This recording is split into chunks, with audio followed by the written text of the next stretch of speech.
My mother-in-law told my children I'm too dumb to teach them anything without help. So I enrolled in law school. She showed up working in the firm I now own. You should have seen her face. My mother-in-law told my kids I'm too dumb to teach them anything on my own, so I enrolled in law school. And wouldn't you know it, she ended up working at the firm I now own. I'll never forget the look on her face. Those words struck me like a knife as I stood frozen outside my daughter's room. But as always, Grandma Jackie insists that Mom isn't smart enough to help with homework. Before I knew it, my 14-year-old daughter Lexus's voice floated down the hall, followed by my 12-year-old son Kian. I'm Sandra, and until that moment I believed I was doing okay as a mom. Sure, I never finished college because I chose to support your father through law school while raising our kids. I've always been there for you.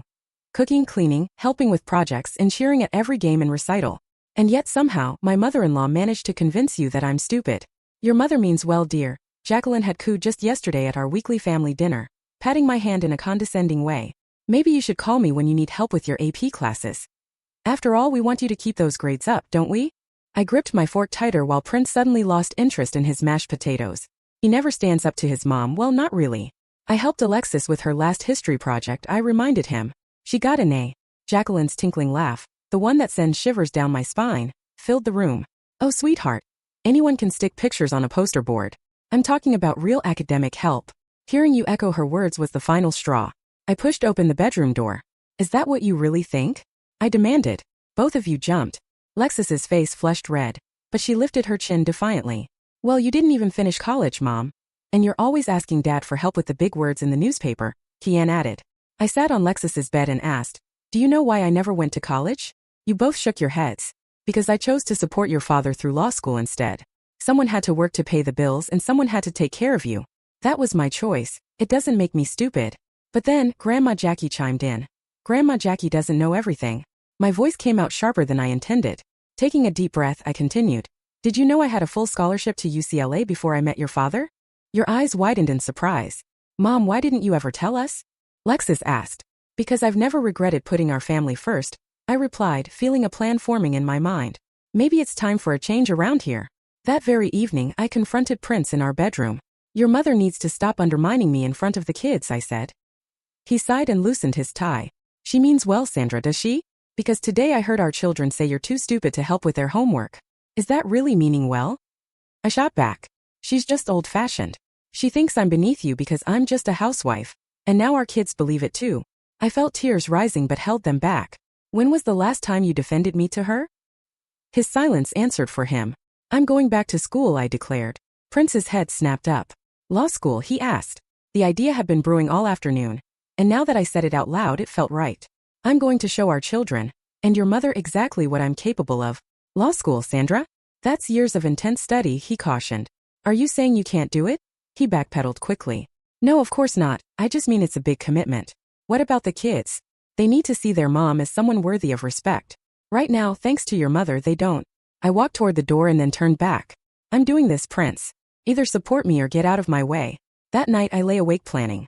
I called my best friend Bianca, and she helped me figure out the first steps, studying for the LSAT, researching law schools, and working out financing. The road ahead looked daunting, but every time I closed my eyes I heard your voices. Mom's not smart enough.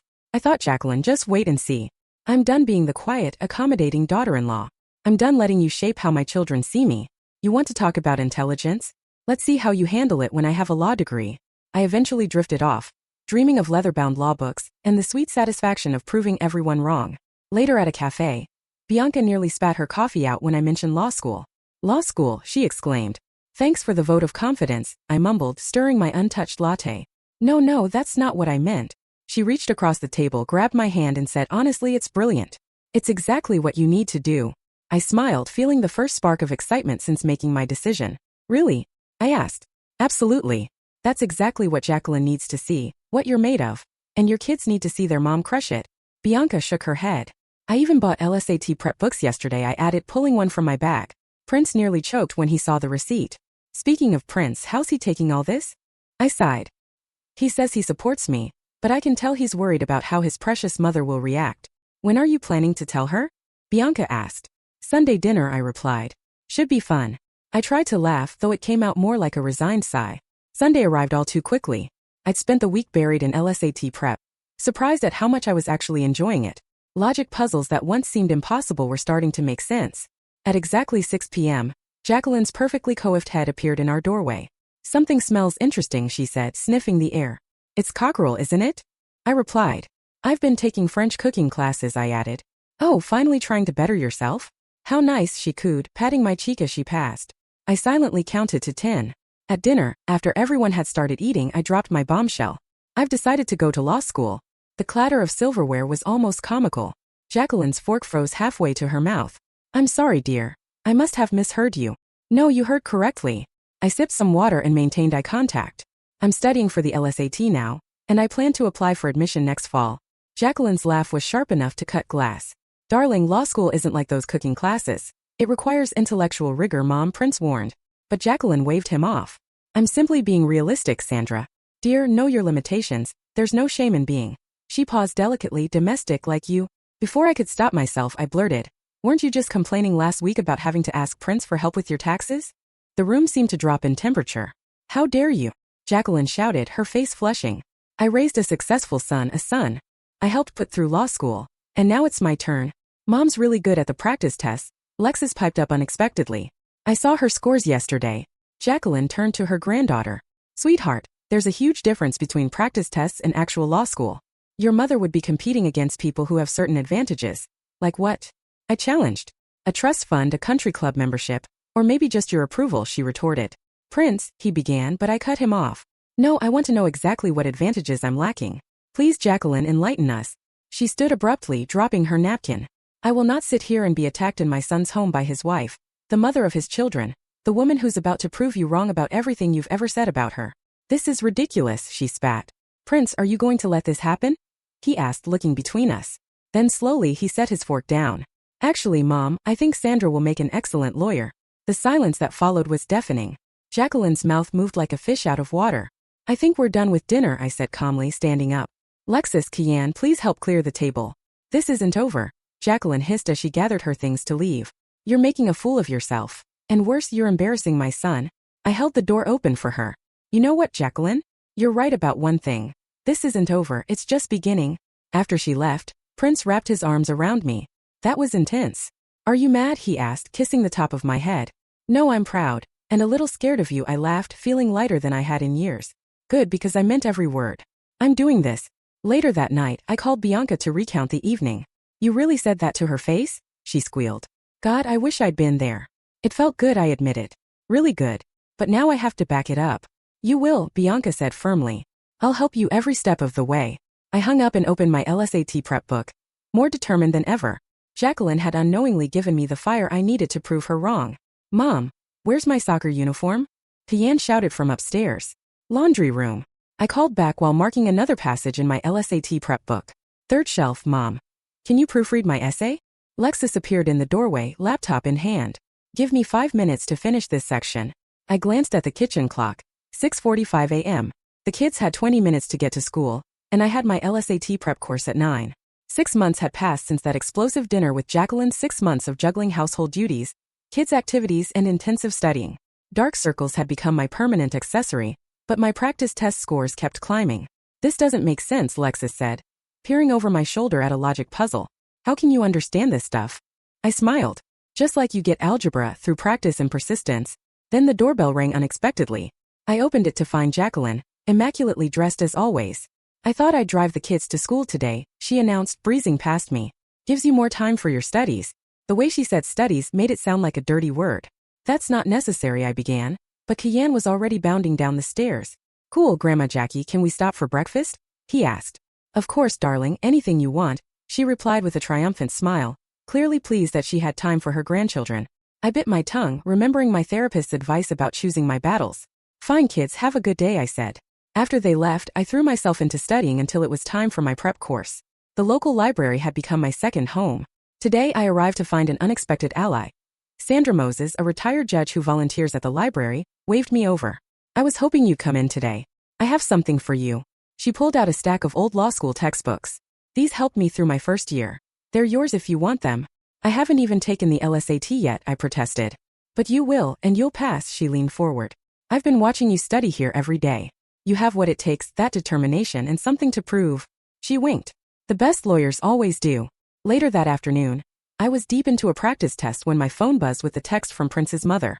Just called. She's worried about the kids, says they're being neglected. My hand shook as I typed back, explaining. She drove them to school one time and mentioned Kian's math grade dropped from an A to a B on one assignment. I'm handling it. I was about to reply when another text came through from an unknown number. It was a screenshot of a social media post. Jacqueline lamenting about modern mothers who prioritize vanity projects. And so the battle has begun, Bianca called a few seconds later, her tone urgent. Did you see what just got posted? She asked. I fought to keep my voice steady as I replied. She's trying to get to me. Don't let her. How's the studying going? She pressed. Good, really good. Moses even handed me his old textbooks today, I said. The retired judge's books? That's huge. Bianca paused before adding, hey, want some interesting info about your mother-in-law? What kind? I asked. My cousin works at the country club, and apparently Jacqueline's been 3 months late on her membership dues. I straightened in my seat. Really? I murmured. Yep, word is she's in some money trouble. Her investment guy made some bad calls. I tucked that piece of gossip away like a seed for future use. That same evening, while dinner simmered on the stove, I helped Kian with his math. Lexus was seated at the kitchen counter, busy with her homework. Mom, she suddenly said. I told Grandma Jackie she was wrong about you. I looked up in surprise. What do you mean? She asked. She said you were being selfish, choosing your studies over spending time with us. I explained, I still help you with everything. I just sleep a little less. Lexus smiled and I added, you're showing us that it's never too late to chase your dreams. Tears pricked my eyes as I heard, thank you, sweetheart. Tian then added, plus you explain math way better than she ever did. I laughed, pulling them both into a hug. I love you guys. Later, once the kids were asleep, I sat with my study materials, oddly energized despite the late hour. Jacqueline might be trying to break me down, but she's only making me stronger. And if Bianca's scoop about her financial woes is true, well, karma does have a way of evening things out. I cracked open Moses's textbook with a small smile. The LSAT was just 3 weeks away and I was ready. Congratulations to our graduating class. Boomed the dean's voice across the law school auditorium. 3 years of relentless work, sleepless nights, and proving everyone wrong had led to this triumphant moment. I scanned the crowd and found my family. Prince beaming with pride while Lexus and Kian held up a homemade banner that read, Way to go, Mom. Notably missing was Jacqueline. She conveniently claimed a migraine that morning. After the ceremony, Bianca practically lunged at me in a congratulatory hug. You did it, and with honors. Take that, Jacqueline. Prince muttered, nodding toward the entrance where, to our dismay, Jacqueline stood looking uncomfortable in a last-season designer dress. A silent testament to her ongoing financial struggles. Sandra, Jacqueline cooed with a sly kiss on my cheek. I suppose congratulations are in order. How's your migraine? I asked sweetly before she could answer. At that moment Moses appeared. There's my star student. Ready for your first day at the firm next week. Jacqueline's eyes widened. You've already landed a position at one of the top firms in the city? Moses said proudly. I recommended her myself. I watched as Jacqueline's face flickered with emotion before she forced a tight smile. How fortunate, she managed. A week later, I strode into Harrison and Wilcox law firm with a brand new briefcase and unyielding determination. Moses had pulled some strings to get me in, but now I had to prove my worth. You must be Sandra, said a sharp voice. I turned to see a younger woman in a power suit that probably cost more than my monthly mortgage. I'm Heidi, and I'll be showing you around. Her tour felt more like an interrogation. So, your Moses pet project must be nice, getting in on connections. I earned my place here just like everyone else, I said firmly. She smirked. We'll see about that. The following months blurred into a whirlwind of case files, court appearances, and office politics. Heidi seemed determined to see me stumble. But I channeled my years of dealing with Jacqueline to handle every challenge with grace. One late night, as she dropped a file on my desk, Heidi admitted, Your brief on the Martinez case isn't terrible at all. I replied dryly, not looking up from my computer. High praise indeed. After a brief pause, she added, I might have been a bit harsh at first. I know I can be a total witch, but you've really proven yourself. Later, I even heard how impressively I'd handled the Thompson negotiation. When I finally looked up, I murmured, Thanks, Heidi. Just don't let it get to your head. And she left with a satisfied smile. That week, while preparing for court, I overheard 2 paralegals whispering in the break room. Did you hear about Mrs. Howard? Apparently, she's desperate for work. Her husband's investments tanked, and now she's applying everywhere, one said. The same Mrs. Howard who used to host those fancy charity galas? Karma really is a piece of work, isn't it? I froze, coffee cup halfway to my lips. It turned out Jacqueline was now job hunting, the very same woman who'd spent years looking down on working mothers. Soon after, Moses appeared in the doorway. Got a minute? He asked, ushering me into his office. He didn't waste time. The partners are impressed with your work. We're considering you for junior partner. I straightened up even more. I've only been here a short time, and you've already brought in 3 major clients and excelled on every case. He continued, leaning forward. There's more, we're expanding the firm and opening a new division, and we want you to head it. You'd have full autonomy over hiring. He slid a proposal across the desk. Think about it. That evening over dinner, I shared the news with Prince, junior partner Sandra. That's incredible, he exclaimed, hugging me tightly. I'm so proud of you. I added, there's more. I told them about the new division and I'll be building my own team. You should do the same. Lexus piped up. Show everyone what you can do. Then Prince said carefully, Mom called today. She's looking for work and asked if you knew of any openings. I stared at the proposal on our kitchen counter, an idea sparking. Actually, I might know of something, I said. A slow smile spreading across my face. Tell her to send her resume to Harrison and Wilcox. They're hiring administrative staff for the new division. You'd hire her, wouldn't you? After everything, I'm curious to see how she handles working for someone she once underestimated. Prince looked concerned. Are you sure about this? I thought back on all the times Jacqueline had belittled me with snide comments and condescending looks. Oh yes, I'm very sure. Tell her to send that resume in. Sometimes karma just needs a little push in the right direction. My assistant's voice crackled over the intercom. Mrs. Howard is here for her interview. Send her to conference room B, and make sure Heidi conducts the initial interview, I instructed. I watched through the one-way glass as Jacqueline entered, wearing a suit that had clearly seen better days. Her once confident stride was now tentative. Heidi greeted her professionally. Please have a seat. Thank you for coming in, Jacqueline said, her tone no longer imperious. I understand you're here for an administrative position in our new division. The director is very particular about who we hire. Heidi glanced at Jacqueline's resume. I see you haven't worked in an office environment before. Jacqueline began. I've managed numerous charity events and professional experience, Heidi interrupted. Jacqueline shifted uncomfortably. No, but I'm a quick learner. Heidi noted. The position requires computer proficiency. Are you familiar with modern office software? Jacqueline replied, I use email. I stifled a laugh, recalling how many times Jacqueline had mocked my basic computer skills. We need professional references, Heidi continued. Would that be your country club membership committee or former employers? She paused, then added, though I understand you've recently given up your club membership. Jacqueline's face flushed. My financial situation is private. Not when you're seeking employment with us. We run thorough background checks, including credit histories. I watched as Jacqueline's hands clenched in her lap, a gesture all too familiar from years of tense family dinners. I see, she said stiffly. Well, perhaps this isn't the right fit after all. Then Heidi consulted her notes. Actually, the director specifically requested to meet you. She'll be joining us shortly. Jacqueline's relief was palpable. Clearly, she had hoped her social connections might still save her. If only she knew. I waited 5 more minutes before stepping into the conference room. With her back to the door, I could see Jacqueline's spine stiffen as my heels clicked across the floor. Mrs. Howard? I said pleasantly. She spun around, her face draining of color. Sandra, that's Director Quinn here. Heidi corrected, barely concealing a smirk. This is your division, Jacqueline whispered, newly appointed. I confirmed by taking a seat. Heidi, could you give us a moment? Once we were alone, I opened Jacqueline's file. So you're interested in working for us? I began. I wouldn't have. She stood abruptly. This is clearly a mistake. Why? I pressed. Because working for your daughter-in-law is beneath you. You're enjoying this, aren't you? She snapped. Actually, I'm taking it very seriously. Please sit down. To my surprise, she complied.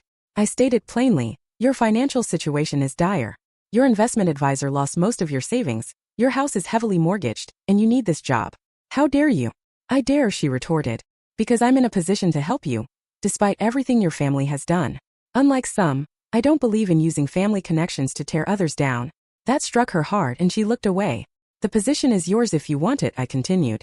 It's a standard probationary period with a fair salary and full benefits. But understand this. You'll be treated like any other employee. No special treatment, no exceptions. And if you refuse, then you can explain to Prince why his mother is too proud to accept a perfectly good job offer from his wife. There was a long silence. You've changed, I observed. No, I haven't. I've always been capable. You just never bothered to see it, she countered. After another pause, I asked, when would you start? Monday at 8 a.m. sharp.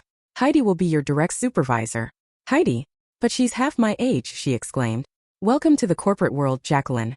Age doesn't equal authority. Capability does. She smoothed her skirt once more. Very well, I accept. Excellent. HR will email you the paperwork, I said as I rose to leave, then turned back. Oh, and Jacqueline, the dress code here is business professional every day. I watched her face as she mentally calculated the cost of a new wardrobe she clearly couldn't afford.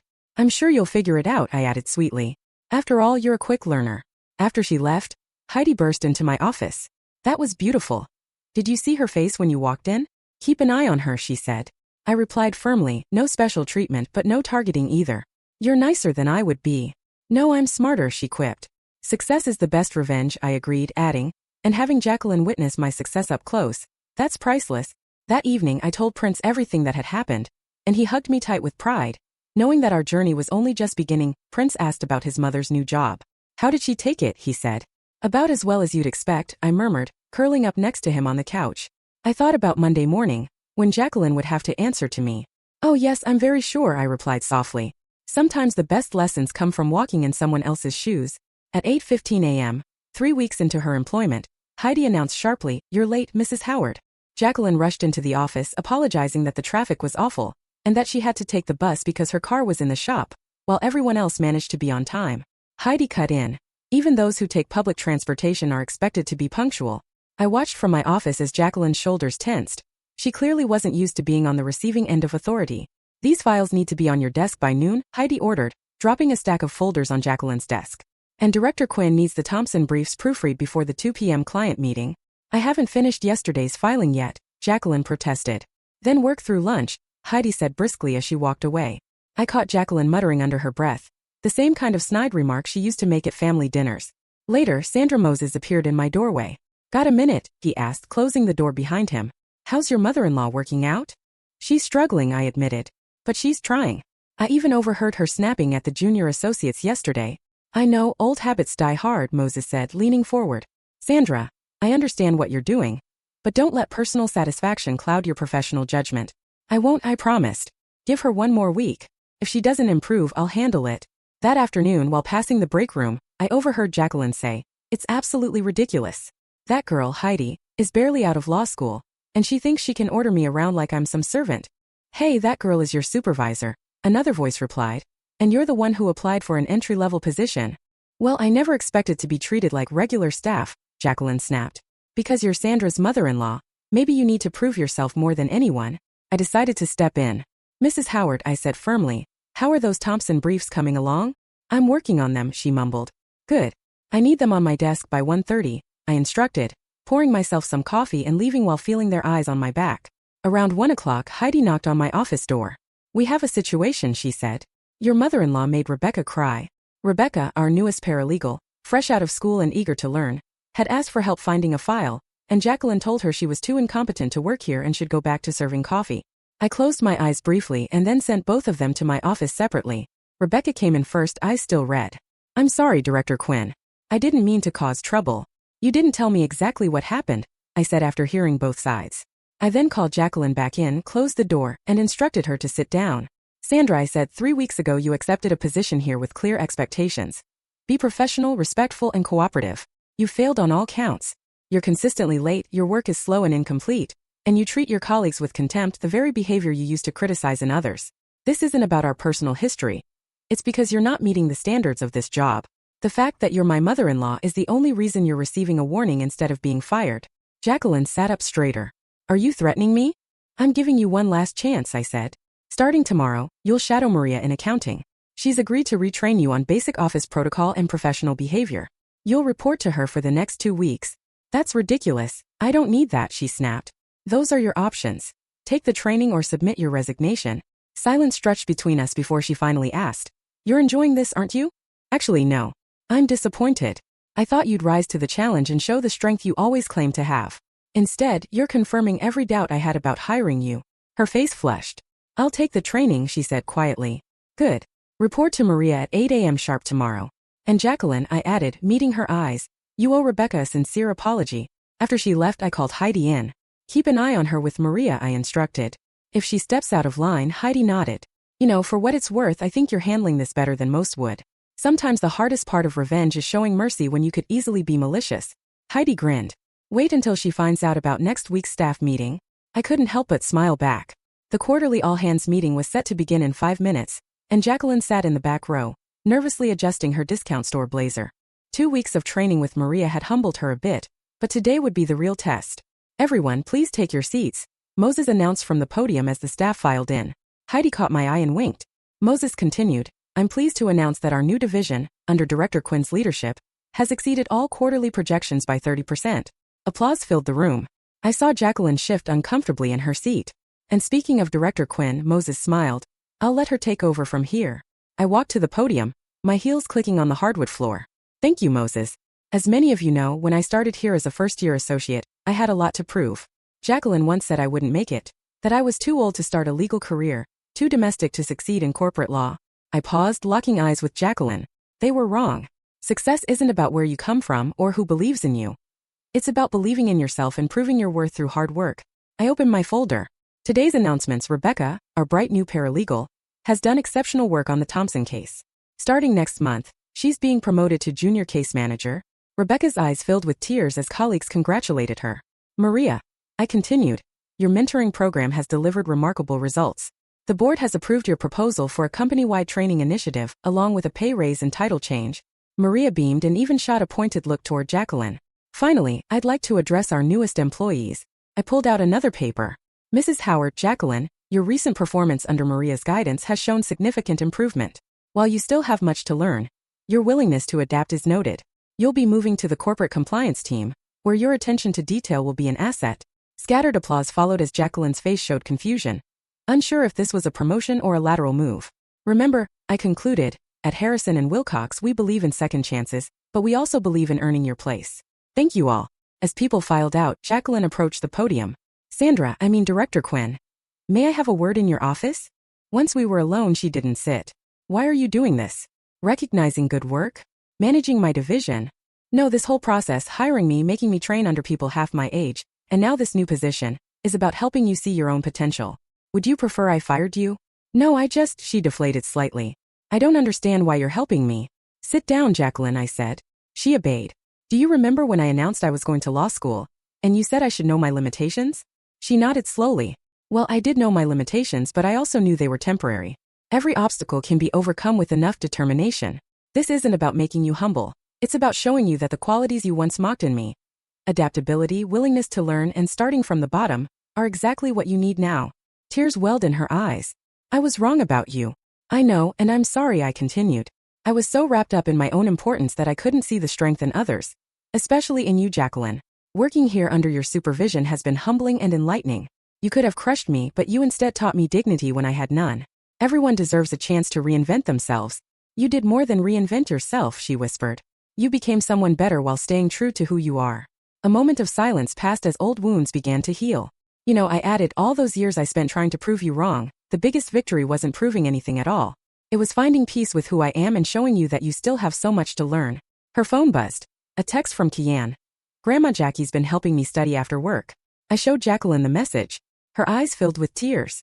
They don't call me Grandma Jackie anymore, she said softly. Now it's just Grandma. It feels more real somehow.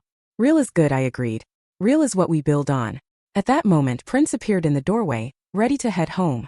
Lexus texted, she's making dinner. Heaven help us. Jacqueline laughed. Remember when she tried to make cocoa? Like mother, like daughter.